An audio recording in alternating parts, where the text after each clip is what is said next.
What's up, YouTube? Tatiana, I don't know what she's doing. That's all good. Episode 95. Jamie's back. Tatiana's back. Nina's back. We're all here. Hi. Yeah, we got a day before Halloween, so I hope you guys are safe.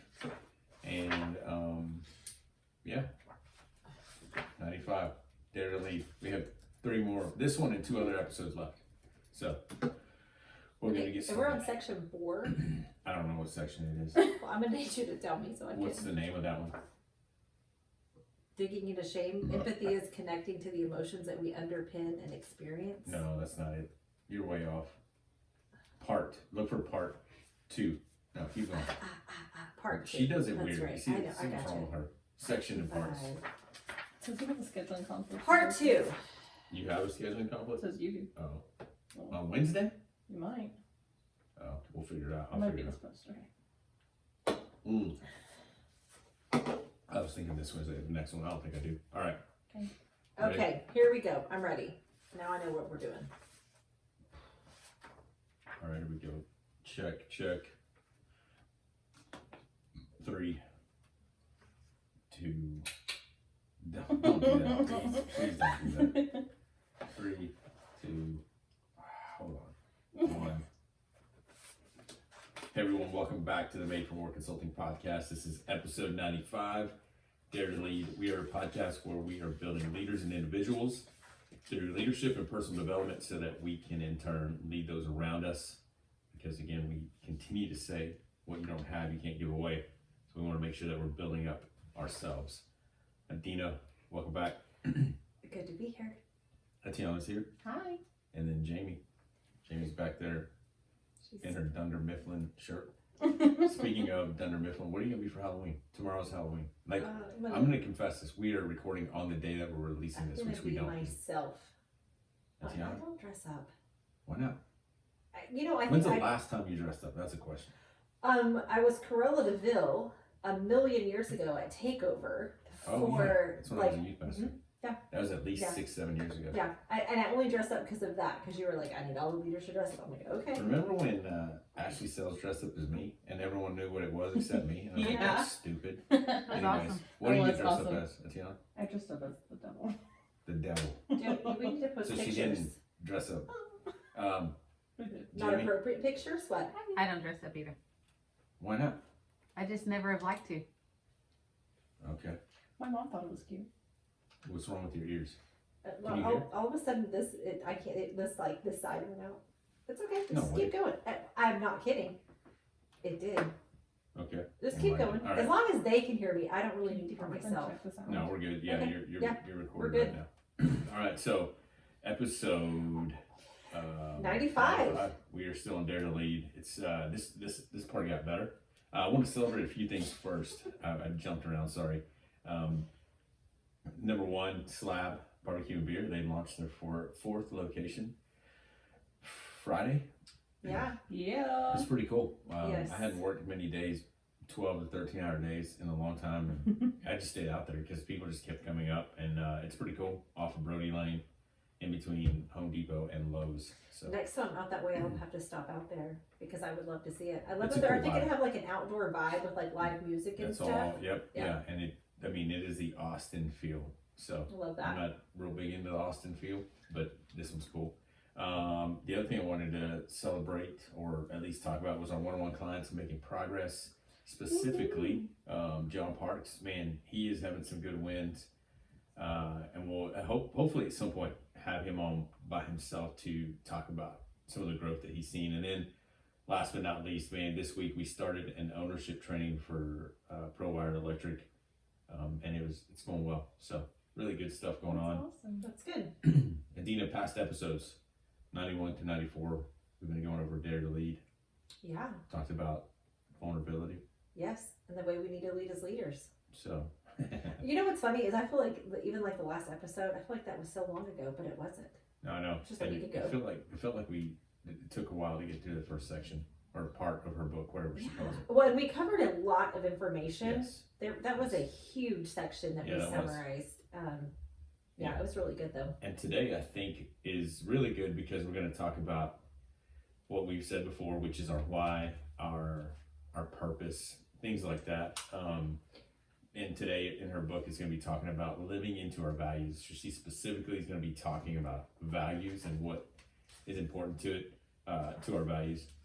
Well, and I like that. I feel like we have read and talked about values several different times here, but I really do feel like she did a really good job of kind of expanding on it. And even some of the things she had said, I feel like she kind of narrowed in more than other people when they talk about values. So Yeah. I really appreciated that. Yeah, she has a lot of free resources for everyone. I mean, if you go to BreneBrown.com and you look up, you can type in what you're looking for and it pulls it up. So I will tell you that we do in our notes, I linked some stuff to a Google Doc that will be in the show note or episode notes that will take you to the BreneBrown.com Yeah. list of values. So we'll get there. Yes. So list of values, but here we go. We're living into our values. Episode 95. I want to tell you guys that she often brings this part of the book up, or part of a quote. She keeps saying this over and over and again in the book. She talks about Theodore Roosevelt's speech, The Man in the Arena. So I thought it's about a paragraph long. It's a popular quote that people put into frames, people put into, or they take parts of it out and they put it on shirts, whatever it is they read in front of groups of people. So I figured let's read it because she brings it up all the time. It said, "It is not the critic who counts, the man who points out how the strong man stumbles or where the doer of deeds could have done better. The credit belongs to the man who's actually in the arena, whose face is marred by dust and sweat and blood, who strives valiantly, who errs, who comes short again and again because there is no effort without error and shortcoming, but who does actually strive to do the deeds, who knows great enthusiasms, the great devotions, who spends himself in a worthy cause, who at the best knows in the end the triumph and high achievement, and who at the worst, if he fails, at least fails while daring greatly, so that his place shall never be with those cold and timid souls who never know victory or defeat." I love that, because if you're in the bleachers and in the stands and you're yelling, Mm-hmm. your words really don't. I like just that Injustice. first one. It's not the critic who counts. There you go. That's So it. she keeps bringing this up in the book, and I just wanted to make sure people knew what she was talking about when we talk about Theodore Roosevelt's speech. And the reason I wanted to bring that up is because she explains that when you and I need to find our values, and we're going to talk about those in a minute, critics are often going to come out and they're going to not attack our values, but they're going to ask us questions. Hey, why do you do this? Why do you do that? They may say, I wouldn't do it this way or do it that way. So our values, though, when dark times come, when troubled times come, when trying times come, and they are, our values are what bring us back to why we ever even started this in the first place. Same thing with Made for More, same thing with a business, anything. When things happen in life, you have to go back to, hey, why did I even come to this game? Why did I even start in this place in the first place? So, with that, I have a question. Why do you think people get distracted from their values? Oh, well, because I think that it's so easy to, you see somebody else doing something that Mhm. looks exciting, they're getting a reward, even if it's like just internally being a part of something bigger. There are all of these things, and it's just really easy to just kind of stray that way. But I also think that like you can say your value is family, and so you can almost like think everything you're doing is for your family when you're really not achieving that value. And Yeah. so if you don't have clarity in that, it's so easy. Yeah, so if I said my family is one of my top priorities, but I'm working 90 hours a week. Right, provide for but my you could family. say, oh, I work to provide for my family But that's because they're really my not, value. yeah, But that's really not it. yeah. Then you're valuing work to Yes, provide for your family. Right. So Or you're valuing something that you get at work. But if you valued financial stability, which that's is something else. that's a value. Yeah. And I love what she says that she did not name her family as a value. Yep. And I love that because what she was able to do is take it to a bigger picture, which is what most people cannot do. Faith and courage, right? Faith and courage. But everything fell underneath that was, I have to have the courage to say no to something so I can drive carpool for my kids. Mhm. You know, and I was like, that is so true. Yeah, so when we talk about values, when you start to pick your values, the reason it ties back to the man in the arena is the minute you go after values, you step into the arena where, let's say you have 3 values: faith, courage, and let's say family. Everything that you do in life is going to come after those 3. So you're in the arena is what she's trying to say, and you have to go back to that every day to go, hey, this is what's important to me. This is what's important to me. And you know what else I think happens as leaders to our values is success. They say it's probably one of the worst downfalls is to have success early, because if you have a customer service value and you begin to become successful, you go after the money rather than the customer service, because you know that that's going to provide more income, and you forget about what brought you to the dance, and you go, oh, we completely forgot, and then you lose customers because you're anyways. So yeah. So knowing values. I forget where I'm at. I'm trying to see. That is why knowing your values or stopping and doing the work you've talked about, Adina, in the past is key. Is because we got to know our values, because we step into the arena. And some of the things that go against us, though, I can hear people right now that are listening to this. I don't have the time to pick values. I don't know how to pick values. Or like you said, if I see someone that's in the arena and they're successful as a leader and I want to go after them, I don't know the fight they've been through. I don't know the early mornings. I don't know the late nights, but I want to hurry up and get to the what do you call it? The success that they've had. So I don't want to pick values. I just want the success. And I think that's what people go after. Well, and I think sometimes too, people feel like their values aren't valued with other people. You know, I think you see that with some people feel like, well, I should pick family as a value because that's what somebody else would pick. Well, if I don't pick family as value, what are people going to think? You know, and so it's very easy to not be able to like really narrow down your values and live by exactly what it is that you were created to do and who you were created to be. Yeah, so if I'm a leader of an organization right now and we're going to do something like this and we pick values, do my values need to match up with that leader's? No, they do not. That's good. I want people to hear that. And why? Because the 4 of us here would probably. Yeah, we all have Yeah, different different values. values. Yep. But Right. as a leader, you have to respect Mhm. your employees, Yep. your co-workers. Yes. Your, Well, and partners. she gives a really good example of that in there, how with one of her employees. yeah. And Chaz. yes, and his thing was, one of his values was like financial security. Yep. Which was why he would struggle when she would want to make some big change, because he would really worry about that. Yeah.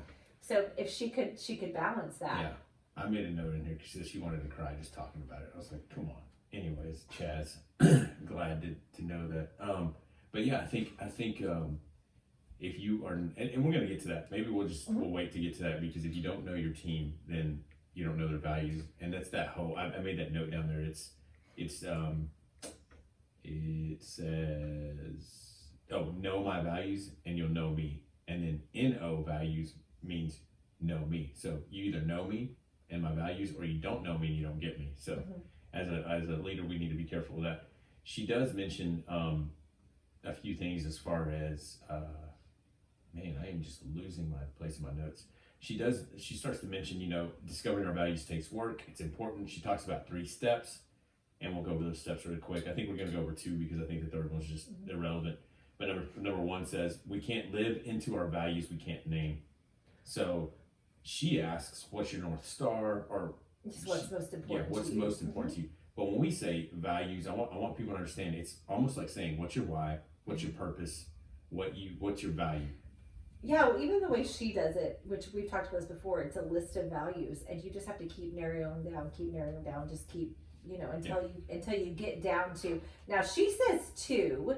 I said I was 3. like, okay, 3 to 5 yeah, maybe? Or yeah. what were you Well, gonna that's say? what I would say. I was like 3, 4, 5, and I think though a lot of times they will kind of start to overlap. So as you get more comfortable, like in your values and the wording of it, you can mesh some together. So do you remember why she said we only pick 2 to 3? Because she's basically, if you have a whole lot of them, then you're not really doing anything. And you're not going to hit any of them, Yeah. right?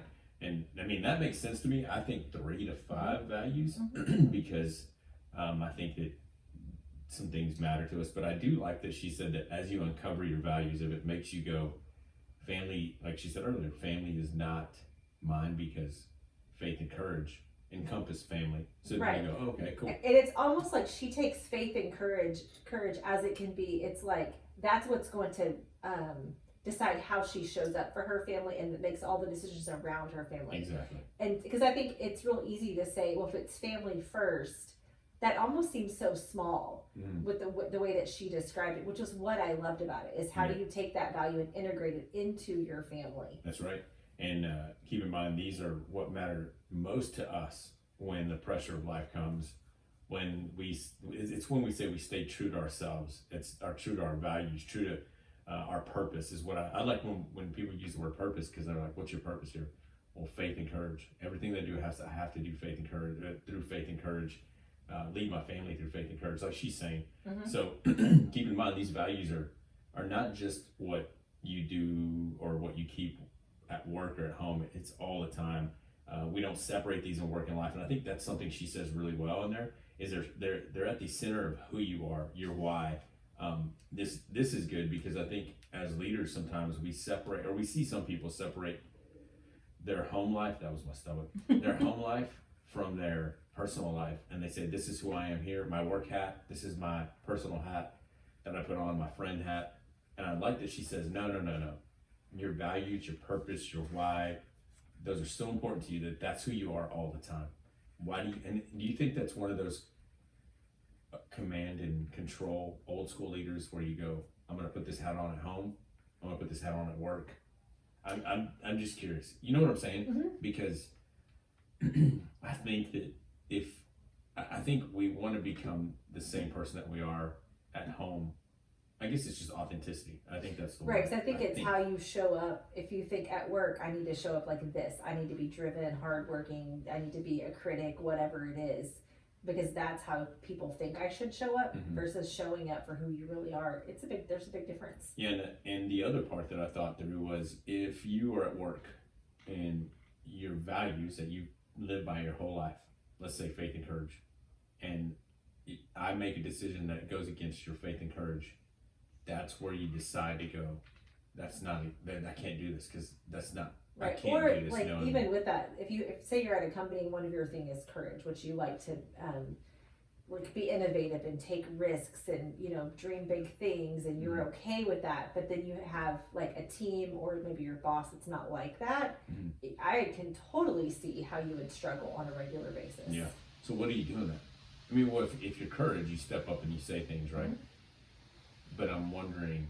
I think you either have to like have the faith that it's going to work out, but really I think it's like we've said, I think if your like core values aren't lining up with where you are, it's probably time to ask yourself, why, do I Why need to not? stay here or should I go somewhere Yeah, else? because what happens, right? Over time, you begin to get, Mhm. I think, depressed. You Well, you begin just get to question, frustrated. and you question who you are and what you're doing. And you're not fulfilled, you're not happy, You all go the home things. angry Mhm. and you're Yeah. pissed. I will tell you this week, if you haven't listened to Micah Fink in anything, please go look him up. Man, a deep thinker. He was talking about speaking things into existence and how he doesn't use the Bible, but he uses spirituality. He's a believer, and he talks about that word was before light. Let there be light. Somebody spoke that. The infinite spoke that, or infinite spoke that. So there was always words before light. Let there be light. He said, when you and I speak things into existence, and it happens, you start going down the rabbit hole. And he said, when I get home, she's going to be a total B. And then, so let's say he gets home and she asks something, he's already spoken something that he's going to go, well, why are you asking me that way? Mhm. And he goes, so what do you do internally in your mind that you're not going to say out loud is, I told you she was this way. I told you they were going to do this. And so all your life you're living this way to go, I told them so. Well, who's them? It's yourself. It's no one else. And he goes down this thing to go, you have to stop speaking things into existence and live by your values and who you are to go, this is who I need to be. So when these things come up, man, fight against that. Yeah, I read a book like that, and I'm trying to think of what the name of it was, but it was exactly that. It was how it's like you have this voice in your head, and you say it all the time. You're like, well, they said, this is right. But the thing is it's all you inside your mind. Yep. It was I can't remember what that book was called, but it was like very interesting. But isn't it interesting that we can say they said, and the whole time it's just us? Yeah, I knew it. So, I don't know where I went with that. Well, when you were starting, I was thinking you were gonna speak the Powerball, drawing for $1 billion. shoot. Sorry. Jamie's gonna win the lottery this week. That's right. That's She's just. gonna win the lottery. I'm gonna have $1 million on my husband. Yes, There yes, you go. and Tiana, that. See, she is gonna have $1 million in the husband because she says that. She speaks that into life all the time. So if you're single and have $1 million or know someone, Tiana and me. And your husband material. Yeah, and number 4. So we talk about you. I love that she titled it that way. We can't live in the values we can't name. So you have to go out and look at the values and go, which ones do I want? I think she explains this really well. I don't know if you want to read this or I can read it. It's I'll read the first paragraph. She says, it's on page 189. Our values should be so crystallized in our minds, so infallible, so precise and clear and unassailable that they don't feel like a choice. I think that's important. They are simply a definition of who we are in our lives. In those hard moments, we know that we are going to pick what's right now over what is easy. And I love this because that is integrity. Choosing courage over comfort. It's choosing the right over what's fun, fast, easy. And it's practicing our values, not just professing them. So I think that's really good. And then she goes into why she chooses to. She said, ask yourself, does this define me? Is this who I am at my best? Is this a filter that I use to make hard decisions? So I think, again, if you can't name your values, then you may need to spend some time. We may need to spend some time figuring out what our values are. Yeah. So that's step 1. Number 2, take values. Gosh, here she goes. Take values from BS to behavior. I put, this is where the rubber meets the road. You can't simply just name your values. You need to put them into action. And I'll give you an example. Slab's slogan, do you know what it is? Keep it 100. Yeah. So then, Yeah. you're Yes. right, because it's in the notes. Well, But I think feel you know like it I too. was quizzed because I feel like I do. know. Slab's slogan is keep it 100, right? That's their motto. That's a value.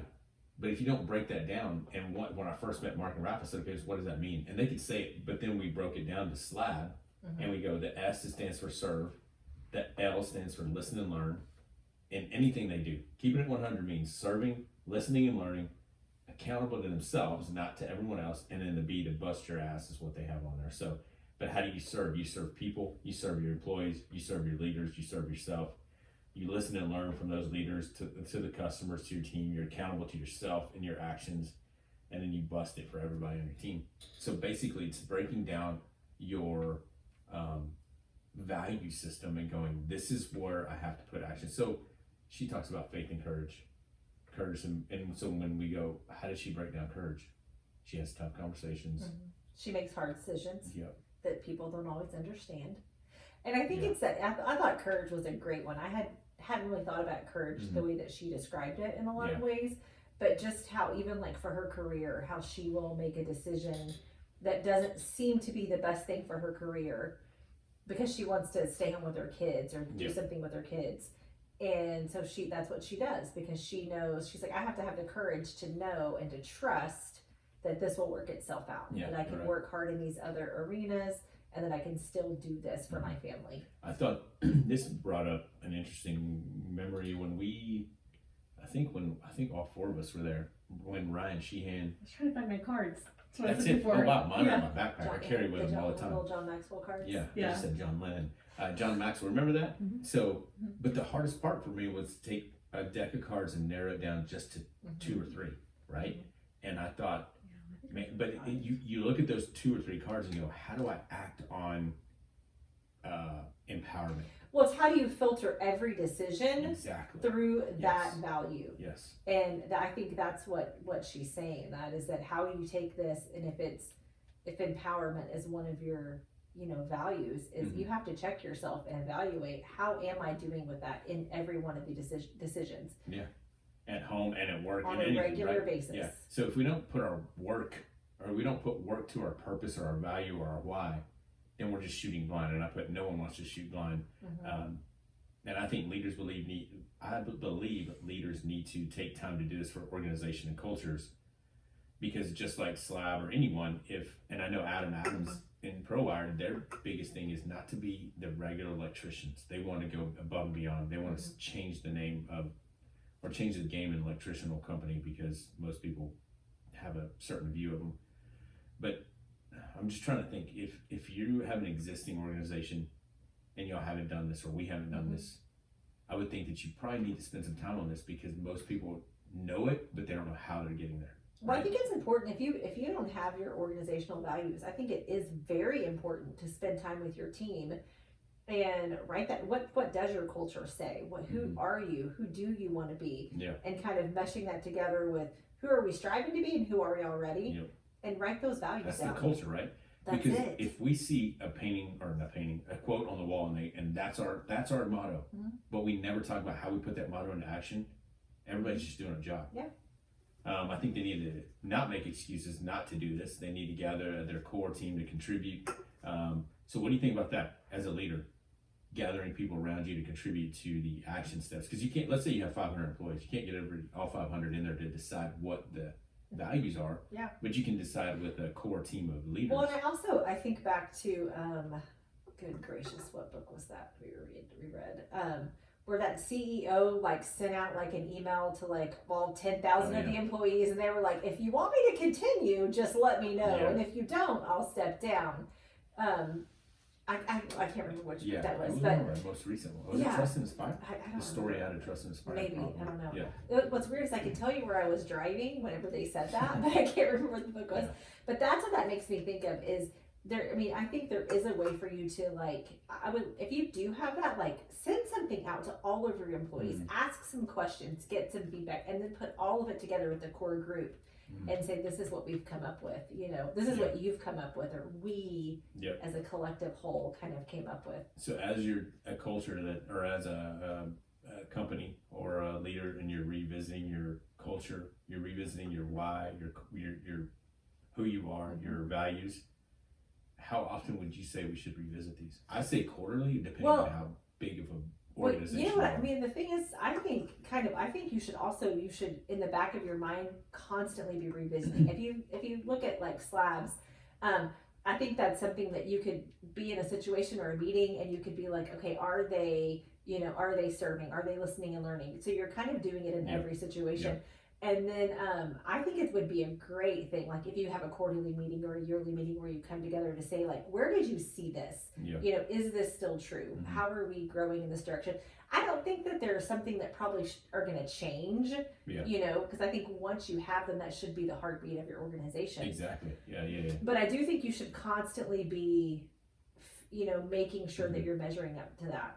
I wonder if it's like a cars when the check engine light comes on or whatever, you're running low on fuel and you're about to run out of gas. I think in our organizations and companies, the minute that we're feeling demotivated, depressed or whatever, there's something wrong on their dash. We should say, we need to go back and revisit why we ever started this. And I know I have those instances with Made for More. Yeah, or I mean, in kind of the same thing, if you have a dashboard of like projects or what success, if you have an area that's not trending upward, then I think that's a great time to say, okay, let's look at this, and in this area, where are we missing out? Because we're obviously not doing one of these things right. And it may not be your value, it may just be the system or the whatever you're trying. It may not be, it just may be time to move on.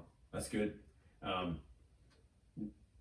Now of all time, I think is the best time in the year to get locked in on your values. Why? Because we're at the end of the year. I don't know how you guys do. I mean, I don't know. Jamie's about to start a new job. I mean, we're coming up at the end of the year. I don't know when you guys reevaluate. I don't do the whole New Year's resolution. No, I'm all about now. I think you should be doing all your hard work right now to start your year off. Yeah. I think people have the attitude of like, I'm just gonna let this year fade on out. Yeah. It's gonna be a crap fest, roll downhill, whatever, and then next year I'll do this. In January I'll do this. Whether it's healthy eating, exercising, those are like the two big ones that I see. Yeah, but I think are you yawning? Yeah, oh, she's she was yawning. laughing at you. That's why I was laughing at you. I think She's that had a long night. Yeah. apparently, but I think that as an organization though, like if I'm, let's say we have 100 employees, not everybody can, and I think if it's an individual, yes, we need to look at right now. If it's 50 to 100 employees, maybe by December some new things can change, but you should start looking at what does my company need to change next year that we're not hitting on all cylinders there. So I mean, I think that right now would be the time, and I think that you sold it well. Not I think you sold it well, and I don't mean sell it like that, but like when John Parks and I talk, and he's one of our one-on-one clients, the decisions he's making in the past, I'm just telling you, the past 2 weeks is going to change who he is in the next year. And Yes. you're right. If you're wanting to have a good year next year, or even Start now. better, you need to start now. Absolutely. The last part I want to talk about is where she says, if you know me or know my values, which is KNOW, then you know me. But if you don't know me, then you don't know my values, which is NO values equals NO me, know me. That's so weird. The way she wrote it. So if you know my values, you know me. If you don't know me, you don't know my values. And I believe this is a key to leading organizations and people. Well, we've talked about this time and time again, how, leadership is relational. You have to know your people. You have to know what's important to them. So let's just keep going down this road, because I know there's people leading teams that are listening to this. I have 75 employees, Dina. I can't know all their values. How do I pass this down? In your opinion, how do I pass this down, knowing your people and knowing their values? Well, I hope that you don't have 75 people that all report to you. I hope that you have a better organizational structure where you can, pass it down for team. Because I think this is valuable for if you are the lowest man on the totem pole, as they say, everybody should know their values. Yeah. And as a leader, I hope that you would not lead all 75 by yourself, but that you would lead at least 3 to 4. Yes. Those 4 would lead some more and then more. some. Yes. It's So you're just constantly pass it down. growing. Come on, people. That's good. I believe that when we know our team, we know what makes them tick. We know their strengths and weaknesses and how they carry them. We know what empowers them. I think that when you show up to work, it was crazy. I met a new kid yesterday. His name's Chris. He's 16. Excuse me.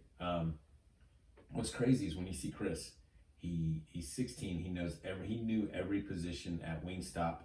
Came over to start working for one of our clients, and when I met him, I was like, I don't know how he's gonna do. And boy, that kid was just flying all over the place, helping customers, saying things. I was like, okay.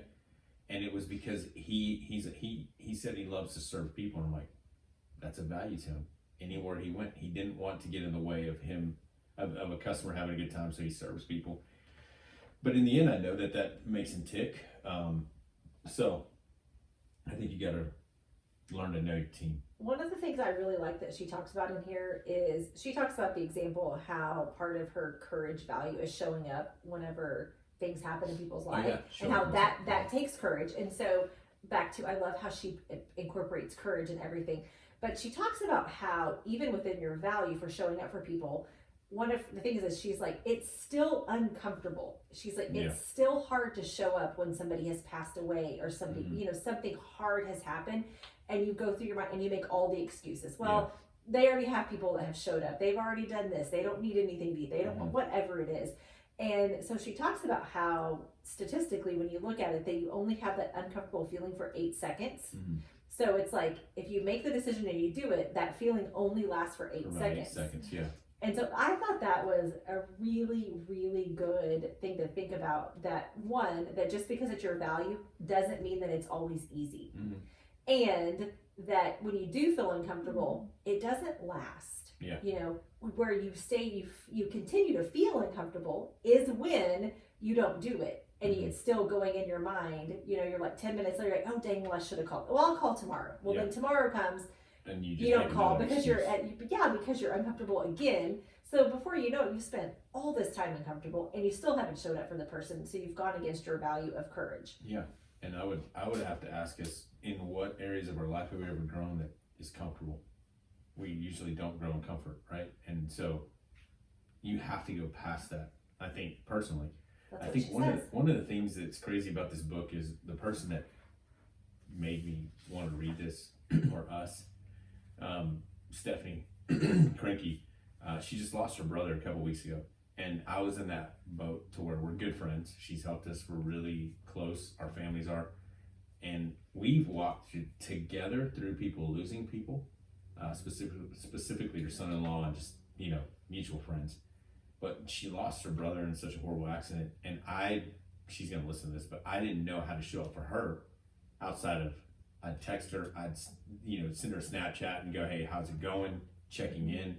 I'm not gonna stop pushing you. But then I started reading this book, and I started hearing, what empathy is, Mhm. and it's you don't have to have the right things to say. Just show up. Just show up and say, hey, I don't know. There's so many good things in here specifically about that to go, it's going to be uncomfortable, but you need to go past it because that's what that person needs right now. They need you to show up. And I say that just because, one, Stephanie's a fan of ours and we're a fan of hers. And it just sucks to see someone walk through that. But as a leader and as a friend, I know that one of the places I need to grow in as a person is, it's so weird because even as a pastor for so long, we did funerals, so many funerals. But when it's someone close to me going through a hard time, even my own family, it's so difficult for me to show up because I don't know what to say. And I'm going, I did this with random, no jokes. I'm showing up to their house and we're talking about a funeral. And when it comes to our family, I'm going, what do I do? What do I do? And it's so weird because I don't want it to come across as, oh, he doesn't care. No, I care. I just don't know what to do. So some of the things Just that she show said, up. yeah, and some of the things that she said in that is it's uncomfortable 8 seconds, 10 seconds, whatever, and it may last. The consequences may last longer, but at least you're doing something about it. But if you don't do something, like you said, you're going to be left in that uncomfortable situation of, I should have reached out. Yes. So it's so true. So, yeah, that was that section, like you had said earlier, was pretty short. That was all about values. There's tons of resources on her website, BreneBrown.com. We're gonna list those in the episode notes, but I just put down, how do I do this as a leader? How do I work on my values? Well, you start with yourself. Yes. I mean, I think for sure you start with yourself. You identify your values. Like I said, she's got great questions, know, and then she even talks about in there, like, finding somebody who supports your values, and you can share that with and kind of live with that. Yeah. And I think that's I think you have to work it out for yourself and really be in it for yourself for a couple months, and before then you can start translating that down, because like identifying your values and living that out and giving, like, you can't fake that. If that's not something you solidly believe in, and you have examples and stories, and you can't lead other people to do that. Because that's what we said. You can't give what you don't have. Yep. So it starts with you. Yeah. And I believe that if you begin to look at your values and you feel like you're in a low place, like at work, it's just at work, maybe not at home, but you hate work, you're going to eventually see that if I take ownership of my values, maybe I'm the problem, which most of the time. Well, I think it's too, me. you can once you do your values, then you can look at what you believe your organizational values are, and I'm like, how am I not living out these values in my position? And things begin to change, It's I think, very little by telling. little. So you start with yourself, and I would just encourage you as a leader, if you're a leader of an organization, to do this with, obviously for yourself first, but then to invite your leadership team into that, the people that lead with you. But one of the things we're going to do is action steps. Number one, go look at the list of values at BreneBrown.com. Again, if you're listening to this, it's in the resource in the show notes. I hate using the word show notes because everybody else does. Episode notes. I don't want to be like everybody else. Show notes, episode notes. Etiana's minutes. Okay, yeah, that's what we should call it. Hey, go to Etiana's minutes, and narrow it down. I would say narrow it down to 3. Yeah. Right. Yeah. I guess. You know what? I would even say, if this is your first time to do a values exercise, if you get it down to 3, 4, 5, you can stop there. Give yourself a couple of days, a week. Come back and revisit it. Like, it's okay. A couple of days, a week. Don't break down into anxiety. No, it can take people a really long No, I time. know. I'm just saying. Because it feels so permanent. Because really, once you have these values, Yeah. your values don't really change. Yeah. And Okay. so I'm like, it's okay. Like, you're like, these two are solid. Mhm. But like these other three, I need to figure out how to mesh them together. What's really important. Mhm. Live out those values in those, daily decisions. Yeah, that's good. Narrow it down to 3 or 5. Yeah. Just for a short time with the Mhm. goal by the end of 2 weeks to a month, whatever, to go back Yeah. and revisit it. And then once you get your 3 to 5 Yeah. values, what's next? You put them in it. You put your values into action. I think Write your down values how. have always been in action. I Mhm. think what it is it's an awareness of how do I use these values in my everyday life. Mhm. She does the example of courage, a great example. Mhm. So when something hard comes up, she's like, okay, I remember my courage value. How am I going to live out this value in this? My faith, how am I live my faith value in this situation? Yeah. So when something comes, a hard situation, you have to make a decision. Mhm. You need to set a boundary, whatever it is. You do it through those filters. Yeah, because if the why is the center, the purpose, the center of the circle is your why, your purpose, your values. The next circle is how am I going to do this, Mhm. and then the outer circle is what am I going to do. Yep. So We're that's right pretty there. good. The golden circle. That's awesome. Etiana's minutes will have our they have the link. It'll have a link to a Google Doc where you can read some of these action steps. That's something that we try to add because Adina challenges us to go and look at other people's podcasts, and I did. Not all of them were great. I am proud of us for. I'm saying from the very beginning, this is cheap equipment, and some people that I admire greatly don't use like expensive equipment, or they use expensive equipment and they don't sound good. You know what? There's this podcast, I won't name it, but it is super popular. There's a lot of people that listen to it. She's stuff's gonna shut recording down right from now. I'm It's made like, for listen, work. you're like she brags about how much money she makes because she's like Yeah. this entrepreneur. Is it Like- Brene Brown? No, it's not. But I'm like, it's so true because I feel like the sound, she's like recording like from her bedroom, and I don't know, it doesn't sound good. It sounds very like not like hollow and Forced. echoey. It's the weirdest It's thing. interesting. I do know that I would love to add some I'm like- sound. Yeah. What are they called?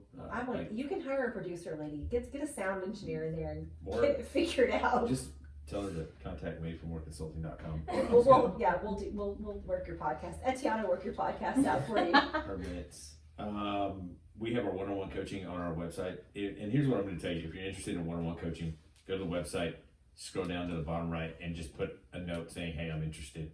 And we'll reach out to you. We're going to we're going to get the membership plan that I'd like to get that going by December. So going into the new year, we have a list of people that just follow and go, hey, this, we're starting little by little, building up our just episodes and information and some motivate, inspire, and encourage just some things that you get as a member of Made for More. And we'll get that down better. Epic Warrior Podcast, Jay, one of our buddies, has a podcast. It's a 2-hour podcast this week, which is amazing. It's a guy that I know, Michael Ball. I feel like though, if anybody else that's a fan of ours that listens to us on a regular basis, if they have a podcast, let us know so we can share it. Heck yeah. Because we want to support. Yeah. I mean, I love that we support Slab and Pro Wired. But I'm like, I just wonder, is there somebody out there who listens and they have a podcast where they have some? Let us know. Let us share that. Because it would be cool to give back to go, hey, for sure. this is one of our listeners who have this. For sure. Let us know. We want to do that for you. That'd be great. But thank you for guys for listening. We actually have a date on our calendar to discuss the 100th party episode. So keep it 100. Wait, keep it 100. What is it? November 9th. November 9th. You're going to get more details on episode 100. It's going to be legit. So as we wrap up, remember we exist for more. We're here to offer more. Don't ever give up. Every single one of us is made for more. Later. Goodbye. We did the same dance at the same time. Oh my God.